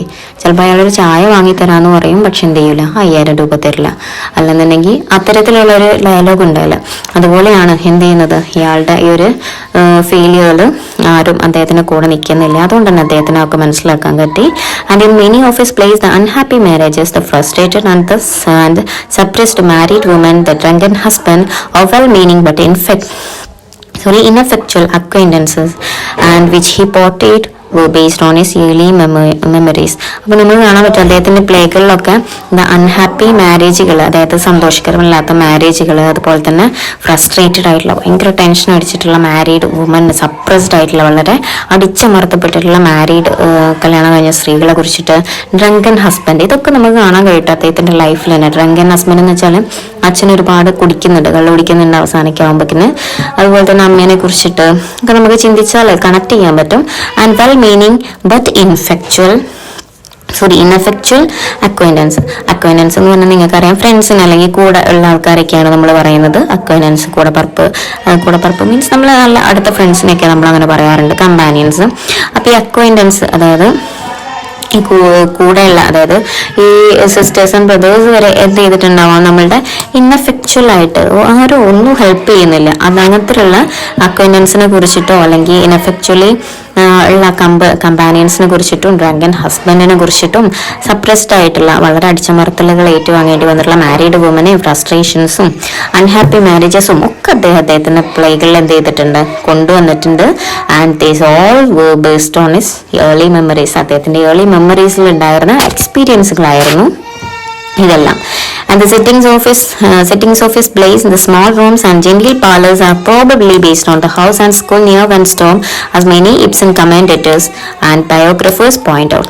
അതായത് ഇതിൽ ഒരുപാട് പ്ലേകളിൽ എന്ത് ചെയ്തിട്ടുണ്ട്, അദ്ദേഹത്തിന്റെ ഒരുപാട് പ്ലേകളുടെ സെറ്റിങ്സ് എന്ന് പറയുന്നത് ചെറിയ റൂമുകൾ അല്ലെങ്കിൽ ജെന്റിൽ പാർലേഴ്സ്, സിമ്പിൾ ആയിട്ടുള്ള പാർലറുകളൊക്കെ ആയിരുന്നു. ബേസ്ഡ് ഓൺ ദ ഹൗസ്, അതായത് വെൻസ്റ്റോപ്പിലുള്ള ഒരുപാട് വെൻസ്റ്റോപ്പിൽ അവർ പിന്നെ മാറി എന്ന് പറഞ്ഞല്ലോ, ഷിഫ്റ്റ് ചെയ്തെന്ന് പറഞ്ഞല്ലോ, ആ ടൗണിൽ അവിടെ ഉണ്ടായിരുന്ന ഒരുപാട് ചെറിയ ഷോപ്പുകളെ കുറിച്ചിട്ട് അല്ലെങ്കിൽ അവിടെ ഉണ്ടായിരുന്ന ചെറിയ റൂമുകളൊക്കെ ചെറിയ വീടുകളൊക്കെ കുറിച്ചിട്ടായിരുന്നു അത്. അവിടെ അതാണ് എന്നുള്ളത് അദ്ദേഹത്തിന്റെ ഒരുപാട് ഇബ്സന്റെ കമന്റേറ്റേഴ്സ് പറഞ്ഞിട്ടുണ്ട് കേട്ടോ. അപ്പോൾ ബയോഗ്രഫേഴ്സ് പോയിന്റ് ഔട്ട്, അതായത് നമ്മളെ ബയോഗ്രഫി എഴുതുമല്ലോ ഒരുപാട് പേര്, അവരൊക്കെ എന്ത് ചെയ്യും, നമ്മൾ എൻ്റെ ബയോഗ്രഫി ഒരാൾ എഴുതാൻ പോവുകയാണെന്നുണ്ടെങ്കിൽ എൻ്റെ ലൈഫിനെ കുറിച്ചിട്ട് നന്നായിട്ട് അറിയും ഇല്ലേ. അപ്പം അങ്ങനെയുള്ളവരൊക്കെ പോയിന്റ് ഔട്ട് ചെയ്തിട്ടുണ്ട്, ഇങ്ങനെ ഈ അതിനെ കുറിച്ചിട്ടാണെന്നോ അദ്ദേഹം ഇതിൽ എഴുതിയിട്ടുള്ളത് എന്നൊക്കെ പറഞ്ഞിട്ട് ഒരുപാട് മനസ്സിലാക്കിയിട്ട് നമ്മളോട് ഒരുപാട് ബയോഗ്രഫികളിലൊക്കെ പറഞ്ഞിട്ടുണ്ട്, പോയിന്റ് ചെയ്ത് കാണിച്ചു തന്നിട്ടുണ്ട്. ഓക്കെ നമ്മുടെ നെക്സ്റ്റ് പോയിന്റ് വരുന്നത് youth and education, Skien and Grimstad. Okay, Skien and Grimstad ആണ് നമ്മുടെ ഇതിനു മുമ്പ് നമ്മൾ പഠിച്ച പോയിന്റ് എന്ന് പറയുന്നത് ഏർലി ചൈൽഡ്ഹുഡും അതുപോലെ തന്നെ അദ്ദേഹം സ്കീനിൽ നിന്ന് എന്ത് ചെയ്യാം, ജർമ്മനിലേക്കുള്ള ഒരു ഷിഫ്റ്റും ഒക്കെ ആയിരുന്നു പറഞ്ഞത്. സ്കീൻ ആ ഒരു റിച്ച് ടൗണിൽ നിന്നും സ്കീൻ എന്ന് പറയുന്ന ആ ഒരു വലിയ റോയൽ ടൗൺ, ഭയങ്കര സോഷ്യൽ ലൈഫൊക്കെ ലീഡ് ചെയ്യുന്ന ഒരുപാട് റോയൽ ആയിട്ടുള്ള ആൾക്കാരൊക്കെ താമസിക്കുന്ന ഭയങ്കര പ്രോസ്പെറസ് ആയിട്ടുള്ള ആ ഒരു ടൗണിൽ നിന്നും ജർമ്മൻ എന്ന് പറയുന്ന ഒരു ലിറ്റിൽ റൂറൽ ഏരിയയിലേക്ക് ആ ഒരു സ്മോൾ ടൗണിലേക്ക് മാറിയുന്ന ആ ഒരു കാര്യങ്ങളൊക്കെ നമ്മൾ പറഞ്ഞു. ആൻഡ് അവർക്ക് അവിടുന്ന് അവരുടെ റേഷൻ കൺട്രോൾ ചെയ്യേണ്ടി വന്നിരുന്നു. അവരുടെ meals, even their meals they have to control even their meals, അവരുടെ മീൽസ് വരെ അവർക്ക് കൺട്രോൾ ചെയ്യേണ്ടി വരുന്നു. ഒരു ഫിക്സഡ് ഒരു സെറ്റ് ഓഫ് റേഷൻ അവർക്ക് ചെയ്യേണ്ടി വന്നു. അങ്ങനെ അതൊക്കെ കഴിഞ്ഞു. യൂത്ത് ആൻഡ് എഡ്യൂക്കേഷനാണ് ഇനി വരുന്നത് കേട്ടോ. ഇനി നമ്മുടെ പഠനം, നമ്മൾ അവിടെ ആളവിടെ എത്തിയിട്ടുണ്ട്. ഇനി നമുക്കിന് പഠനം ബാക്കി കാര്യങ്ങളൊക്കെ നോക്കാം. എന്തൊക്കെയായിരുന്നു ഇബ്സന്റെ ലൈഫിൽ സംഭവിച്ചത് നോക്കാം. ഇബ്സൻസ് schooling began in Japan, which was a small mining town with a largely rural population. He attended a simple private school there, but visits to the well-stocked private library of his father's employer at the Lovenskjold estate were what he remembered most. പറയാണ്. അങ്ങനെ Ibsen schooling start ചെയ്തത് ജപ്പാനിൽ തന്നെ ആയിരുന്നു. നമ്മൾ shift ചെയ്ത് വന്നിട്ടില്ല, ആ ഒരു സ്മോൾ ടൗണിൽ തന്നെ, ആ ഒരു റൂറൽ ഏരിയയിൽ തന്നെ ആയിരുന്നു. അവിടെ നമ്മൾ ഓൾറെഡി പറഞ്ഞതാണ്, സ്മോൾ മൈനിങ് ടൗൺ ആണ്. പിന്നെ ലാർജ്ലി റൂറൽ പോപ്പുലേഷൻ, അതായത് ഒരു വലിയ പോപ്പുലേഷൻ ഉണ്ട് അവിടെ, നന്നായിട്ട് അങ്ങനത്തെ സ്ഥലങ്ങൾ, ആളുകൾ ഇങ്ങനെ തിങ്ങി താമസിക്കുന്ന അത്തരത്തിലുള്ളൊരു ഏരിയ, ഒരു റൂറൽ ഏരിയ ആണ്. അവിടെ ഒരു പ്രൈവറ്റ് സ്കൂളിൽ തന്നെ ആയിരുന്നു നമ്മളുടെ ഇബ്സൺ അറ്റൻഡ് ചെയ്ത്. He studied at A private school in Japan. അവിടെ തന്നെയായിരുന്നു അറ്റൻഡ് ചെയ്തൊക്കെ ഉണ്ടായിരുന്നു. പക്ഷേ അദ്ദേഹത്തിന് ഒരു കാര്യത്തിൽ ഒരു ചാൻസ് കിട്ടി. എന്താണെന്ന് വെച്ചാൽ അച്ഛൻ നല്ല റിച്ച് ആയിരുന്നു കൊണ്ട് തന്നെ അച്ഛൻ്റെ ഒരു എംപ്ലോയർ ലോവൻസ്ക്യോൾഡ് എസ്റ്റേറ്റിൽ എന്ത് ചെയ്യാൻ പറ്റി, അവിടെ അയാളുടെ ആ എംപ്ലോയറുടെ ഒരു പ്രൈവറ്റ് ലൈബ്രറി ഉണ്ടായിരുന്നു. അത്യാവശ്യം വെൽ സ്റ്റോക്ക്ഡ് ആയിട്ടുള്ള നല്ല ബുക്സ് ഒക്കെ ഉള്ള ഒരു പ്രൈവറ്റ് ലൈബ്രറി അവിടെ ഇടയ്ക്കിടയ്ക്ക് വിസിറ്റ് ചെയ്യാൻ പറ്റി. അതുകൊണ്ട് തന്നെ അദ്ദേഹത്തിന് ഈ ഒരു ഇൻ്റലക്ച്വൽ ആ ഒരു ഫ്ലോ അദ്ദേഹത്തിന് കീപ്പ് ചെയ്യാൻ പറ്റി ഈ ഒരു ലിറ്ററേച്ചറിനോടും. അതുപോലെ തന്നെ അദ്ദേഹത്തിൻ്റെ ആ ഒരു മെൻറ്റാലിറ്റി, അതായത് എന്തിനോടാണോ അദ്ദേഹത്തിന് താല്പര്യം ഉണ്ടായിരുന്നത് അത് അദ്ദേഹത്തിന് കീപ്പ് ചെയ്ത് കൊണ്ടുപോകാൻ പറ്റി. ആ ലൈബ്രറി അദ്ദേഹത്തിന് ആക്സസ് ചെയ്യാൻ പറ്റിയിരുന്നതുകൊണ്ട് അതുകൊണ്ട് തന്നെ അദ്ദേഹം അത് ഒരുപാട് ഓർത്തു വയ്ക്കുന്നുണ്ട്. അവിടെ അത് ഉപയോഗിക്കാൻ പറ്റി എന്നുള്ള കാര്യത്തിൽ, ആക്സസ് ചെയ്യാൻ പറ്റി എന്നുള്ള കാര്യത്തിൽ അദ്ദേഹം ഒരുപാട് ഓർത്തു വയ്ക്കുന്ന ഒരു കാര്യമാണ് അത്. In 1841 he shifted schools. അങ്ങനെ 1841 അദ്ദേഹത്തിന് സ്കൂൾ ഷിഫ്റ്റ് ചെയ്യാണ് വീണ്ടും. നമ്മളുടെ ജപ്പാനിൽ സ്കൂൾ ഷിഫ്റ്റ് ചെയ്യാണ്. എവിടേക്കാണെന്ന് നോക്കാം. join one in skiing, but his family did not have the money to afford the fee acquired to attend a Latin school, which was considered necessary as preparation for university education. It soon became clear that despite Henrik's intelligence and talent, his family circumstances meant that he would not be able to pursue higher education. അങ്ങനെ 1841 എന്ത് ചെയ്യാണ്, സ്കെയിലേക്ക് വീണ്ടും മാറുകയാണ്. അദ്ദേഹത്തിൻ്റെ ഫാമിലിയുടെ അടുത്ത് അത്രയ്ക്കും വലിയ ഫീ അഫോർഡ് ചെയ്യാനുള്ള, അതായത് ഒരു വലിയ ഫീ ഒക്കെ കൊടുത്തിട്ട് അദ്ദേഹത്തെ പഠിപ്പിക്കാനുള്ള കാര്യമൊന്നും ഉണ്ടായിരുന്നില്ല എന്നുണ്ടെങ്കിലും, ആ ഒരു കപ്പാസിറ്റി അപ്പം ഉണ്ടായിരുന്നില്ല എന്നുണ്ടെങ്കിലും ഹയർ എഡ്യൂക്കേഷൻ കിട്ടാൻ വേണ്ടിയിട്ട്, അതായത് നമ്മുടെ യൂണിവേഴ്സിറ്റി എഡ്യൂക്കേഷൻ, നമ്മളൊക്കെ ഇവിടുന്ന് +2 ഏരിയയിൽ നമുക്ക് എന്ത് ചെയ്യാം, യൂണിവേഴ്സിറ്റി എഡ്യൂക്കേഷൻ കിട്ടും. പക്ഷേ അങ്ങനെ ആയിരുന്നില്ല അന്നത്തെ കേസ്. യൂണിവേഴ്സിറ്റി എഡ്യൂക്കേഷൻ കിട്ടണം എന്നുണ്ടെങ്കിൽ ലാറ്റിൻ പഠിക്കുക എന്നുള്ളത് നെസസറി ആയിരുന്നു.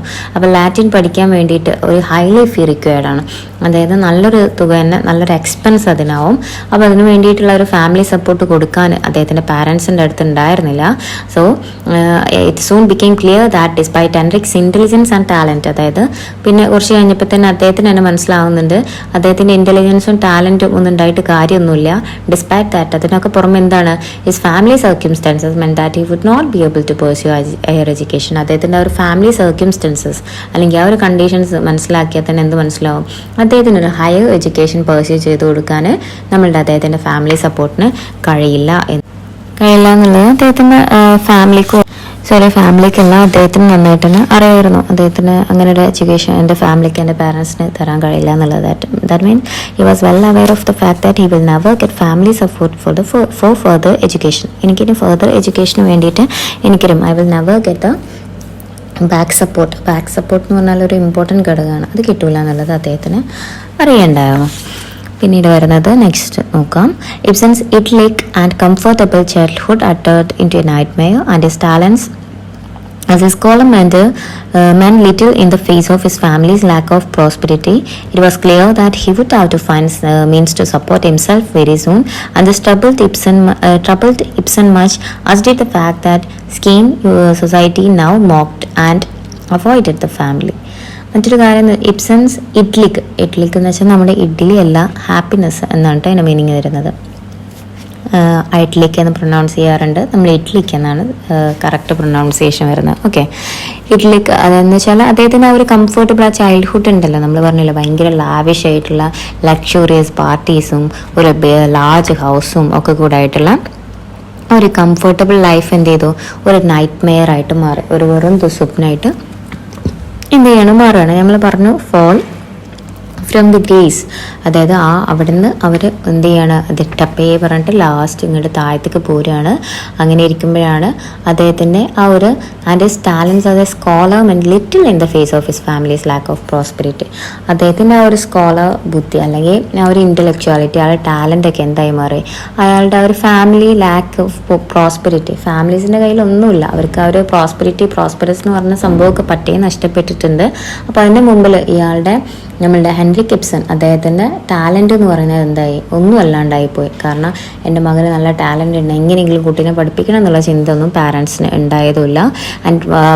അതുകൊണ്ട് തന്നെ അദ്ദേഹത്തിന് ഒരു കാര്യം നന്നായിട്ട് മനസ്സിലാവുകയാണ്, അതായത് എനിക്ക് ജീവിക്കണം എന്നുണ്ടെങ്കിൽ അല്ലെങ്കിൽ എനിക്ക് ഒരു നല്ല ഹയർ എഡ്യൂക്കേഷൻ കിട്ടണം എന്നുണ്ടെങ്കിൽ എന്ത് ചെയ്യണം, means to support himself very soon, I have to support myself എന്നുള്ള തോട്ട് അദ്ദേഹത്തിൻ്റെ മൈൻഡിൽ വരികയാണ്.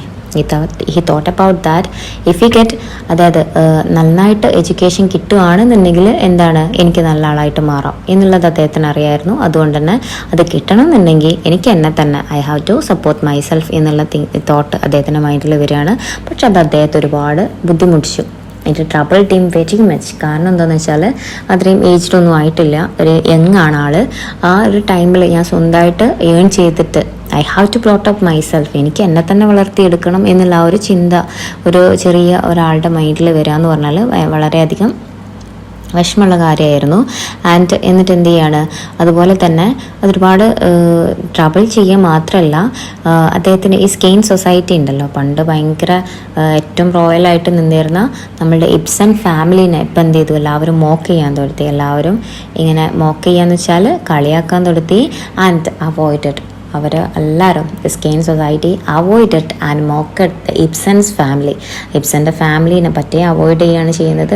ആരും ഒന്ന് ഹെൽപ്പ് ചെയ്യാനോ ഒന്നിനും വരുന്നില്ല. ഇന്നത്തെ Ibsen tried hard to revive his business, but every venture he attempted only pushed him deeper into debt and poverty. By 1843 he was without any financial foundation, sunk in alcoholism, and his relationship with his wife and children was strained severely. നമ്മളുടെ Ibsen സീനിൽ തന്നെ ഉണ്ട് കേട്ടോ, ഒടുക്കും പോയിട്ടൊന്നുമില്ല.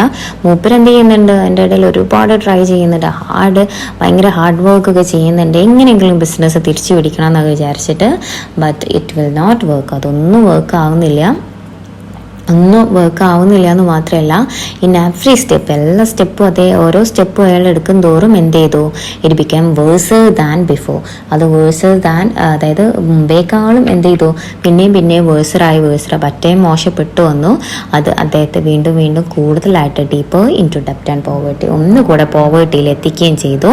അങ്ങനെ 1843 എന്ത് ചെയ്യാണ്, financial foundation ഒന്നുമില്ലാതെ അദ്ദേഹം എന്ത് ചെയ്തു, സംഗീന ആൽക്കഹോളിസം, ഞാൻ തുടക്കത്തിൽ പറഞ്ഞിരുന്നു, ആളാകെ കുടിയനായിട്ട് മാറുകയാണ്. അങ്ങനെ അദ്ദേഹത്തിൻ്റെ വൈഫുമായിട്ടുള്ള റിലേഷനും അതുപോലെ തന്നെ കുട്ടികളുമായിട്ടുള്ള റിലേഷനും ഒക്കെ അത് വളരെയധികം സിവിയർലി ബാധിക്കുകയാണ്.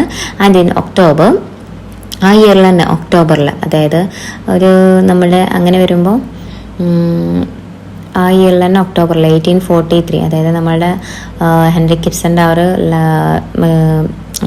നമ്മുടെ ജനനവർഷം എടുത്ത് നോക്കുമ്പോൾ എന്ത് ചെയ്യും, ഒരു ഏകദേശം 1843 ഇപ്പോൾ 15 ഇയേഴ്സ്, ഒരു 15 വയസ്സൊക്കെ വരും. നമ്മൾ ആ ഒരു ഏജും കൂടെ കണക്ക് കൂട്ടുമ്പോൾ നമ്മളുടെ ആ ഒരു മൈൻഡിൽ ആ ഒരു പിക്ചർ വരും. അതാണ് കേട്ടോ, ഒരു 15 വയസ്സുള്ളൊരു കുട്ടിയായിരിക്കാം. In October of that year, ആ വർഷം തന്നെ, Henrik was denied a church honour despite being the best in his parish because his father could not afford even the customary charge. Henrik was all too aware of his loss in such social standing due to his father's circumstances. The relationship between him and his father was strained, and Henrik opted not to help his father in the family business. അങ്ങനെ ഹെൻറിക്കിന് എന്ത് ചെയ്യാണ്, Henrique ഇബ്സന് ഒരു church ഹോണറിൽ ഒരു charge കിട്ടുകയാണ്. അതായത് നമ്മളുടെ വികാര charge ഏതാണെന്ന് ഇതിൽ കൊടുത്തിട്ടില്ല, ചർച്ച് ഹോണറായിട്ട് പള്ളിയിൽ എന്ത് ചെയ്യാണ്, ഒരു ചർച്ച് ഹോണറായിട്ടുള്ള ഒരു ജോലി കിട്ടുകയാണ്. പക്ഷെ അതിന് നമ്മുടെ അത് നല്ല കാര്യമായിരുന്നു. പക്ഷെ നമ്മളുടെ അച്ഛൻ്റെ അടുത്ത് എന്തുണ്ടായില്ല, കസ്റ്റമറി ചാർജ്, അതിന് വേണ്ട നെസസറി ചാർജ് പോലും കൊടുക്കാൻ നമ്മളുടെ അച്ഛൻ്റെ അടുത്ത് ഉണ്ടായില്ല. അതുകൊണ്ട് തന്നെ നമ്മളുടെ ഹെൻറിക്കും അച്ഛനും അതിൻ്റെ ഇടയിൽ ഒരുപാട് ക്ലാഷൊക്കെ ഉണ്ടാകുന്നുണ്ട്. പക്ഷേ ഹെൻറിക്കിന് ഒരു കാര്യത്തിൽ ഇവിടെയും ഉറപ്പുണ്ടായിരുന്നു. ഹെൻറിക്ക് നമ്മൾ തുടക്കത്തിലേ പറഞ്ഞു ഭയങ്കര എല്ലാം മനസ്സിലാക്കാൻ കഴിയുന്ന ഒരു കുട്ടിയായിരുന്നു എന്നുള്ളത്. അതുകൊണ്ട് ഫാദറിൻ്റെ സർക്കംസ്റ്റാൻസിൽ എനിക്കൊന്നും ആവാൻ പറ്റില്ല, എനിക്കൊരു സോഷ്യൽ സ്റ്റാൻഡിങ്, അതായത് എനിക്ക് എൻ്റേതായിട്ടുള്ള ഒരു സ്റ്റാൻഡിൽ നിൽക്കാൻ കഴിയില്ല എന്നുള്ളൊരു അവയർനെസ് നമ്മളുടെ ഹെൻറിക് ഇബ്സന് എന്തായിരുന്നു നമ്മൾ നേരത്തെ പറഞ്ഞ സെയിം സെൻറ്റൻസ് നമുക്ക് യൂസ് ചെയ്യാം. എന്താണ്? He was well aware of the fact. എന്താണ്? അദ്ദേഹത്തിന് നന്നായിട്ട് അറിയായിരുന്നു ഞാനൊരിക്കലും പാരൻറ് സപ്പോർട്ട് ഉണ്ടായിട്ട് ഒരിക്കലും ഞാനൊന്നും ആവില്ല എന്നുള്ളത് അദ്ദേഹത്തിന് നന്നായിട്ട് വീണ്ടും വീണ്ടും മനസ്സിലാകുന്ന രീതിയിലായിരുന്നു ഫാമിലിയുടെ ഒരു കിടപ്പ്. ആൻഡ് ദ റിലേഷൻഷിപ്പ് ബിറ്റ്വീൻ അദ്ദേഹവും അദ്ദേഹത്തിൻ്റെ അച്ഛനും തമ്മിലുള്ള നുദിപ്സനും അതുപോലെ തന്നെ നമ്മുടെ ഹെൻറിക് ഇബ്സനും തമ്മിലുള്ള റിലേഷൻഷിപ്പിന് എന്ത് ചെയ്യണം, ഒരുപാട് കോട്ടങ്ങൾ തട്ടുകയാണ്. അതായത് നമ്മളെന്തായാലും വീട്ടിൽ ക്ലാഷുകൾ ഉണ്ടാകും, പരസ്പരം രണ്ടുപേർക്ക് ഹെൽപ്പ് ചെയ്യാനൊന്നും ആളില്ല, ആകെ കൂടെ പ്രശ്നം പൈസയാണ്. അങ്ങനെയൊക്കെ കൂടെ ആയിട്ട് അവർ ഭയങ്കര അടിയും പിടിയൊക്കെ ആയി. അങ്ങനെ എന്ത് ചെയ്തു, നമ്മൾ ഹെൻറിക്ക് ഒരു കടുത്ത തീരുമാനം എടുക്കുകയാണ്. Henrik opted not to help his father in the family business. I will never help my father in his business. അതായത് ഞാൻ ഇനി അച്ഛൻ്റെ നിങ്ങളുടെ ബിസിനസ്സിലൊന്നിലും നിങ്ങളെ ഹെൽപ്പ് ചെയ്യൂല എന്ന് പറഞ്ഞിട്ട് ഇറങ്ങിപ്പോരുകയാണ്. അതായത് അച്ഛനെ ഇനി ഞാൻ വലുതായാൽ പോലും സാധാരണ ഒരു യങ് ആയിട്ടുള്ള ഒരാളെന്ത് വിചാരിക്കും, എങ്ങനെയെങ്കിലും അച്ഛനെ ഹെൽപ്പ് ചെയ്യണം എന്നുള്ളതായിരിക്കും. പക്ഷേ അച്ഛനെ ഹെൽപ്പ് ചെയ്യില്ല ഫാദറിനെ ഹെൽപ്പ് ചെയ്യില്ല എന്നുള്ളൊരു തീരുമാനമാണ് അദ്ദേഹം എടുക്കുന്നത്. He determined not to help his father. അച്ഛന് ഹെൽപ്പ് ചെയ്യില്ല എന്നുള്ളൊരു തീരുമാനം എടുക്കുകയാണ്.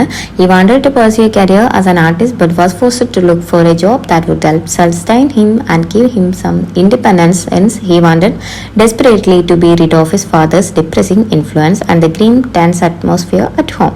അങ്ങനെ അദ്ദേഹം എന്ത് ചെയ്യാണ്, എനിക്ക് സ്വന്തമായിട്ട് I want to pursue a career of my own. എനിക്ക് സ്വന്തമായിട്ടൊരു കരിയർ പേഴ്സ്യൂ ചെയ്യണം, എനിക്കായിട്ടൊരു കരിയർ വേണം എന്നൊക്കെ പറയുന്നത്. ആസ് ആൻ ആർട്ടിസ്റ്റ്, വെറും കരിയറൊന്നും അല്ല, ആസ് ആൻ ആർട്ടിസ്റ്റ്, ഒരു ആർട്ടിസ്റ്റ് തന്നെ ആവണം എന്നൊക്കെ വിചാരിച്ചിട്ട് എന്ത് ചെയ്യാണ്, I have to look for a job for that. ഒരു ജോബ് എനിക്ക് അതിന് വേണ്ടി വേണം എന്നൊക്കെ പറഞ്ഞിട്ട് he was forced to look for a job. അങ്ങനെ ഒരു ജോബൊക്കെ ഉണ്ടാക്കിയെടുക്കുകയാണ്.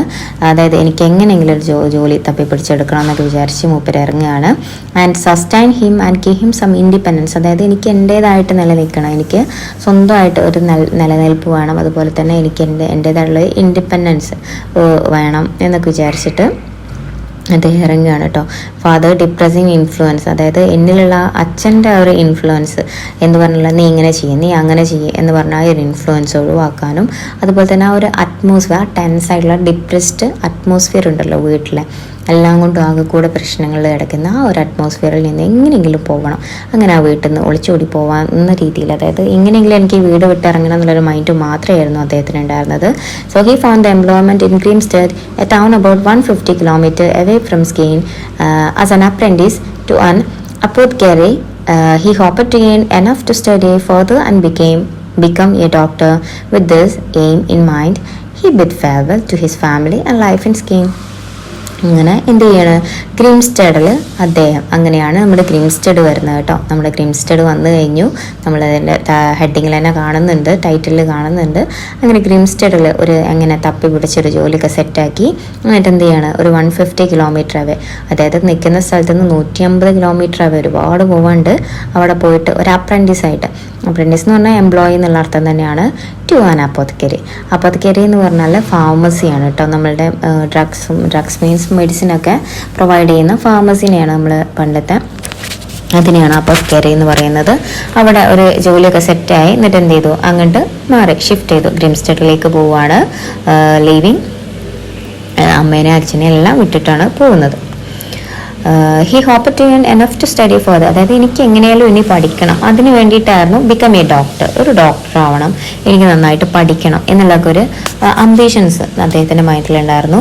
അത് with this same in mind, അദ്ദേഹത്തിൻ്റെ മൈൻഡിലുള്ള ഒരു ലക്ഷ്യം കൊണ്ട് തന്നെ എന്ത് ചെയ്തു, he bid farewell to his family and life in സ്കെയിലുള്ള ലൈഫിനൊക്കെ ഒരു ഫെയർവെല്ലും കൊടുത്തിട്ട് ഞാൻ പോവുകയാണ്, ഇനി ഞാൻ വയ്ക്കില്ല എന്ന് പറഞ്ഞിട്ട് നമ്മളുടെ ഇബ്സൺ എന്ത് ചെയ്യാണ്, വീട് വിട്ട് ഇറങ്ങുകയാണ്.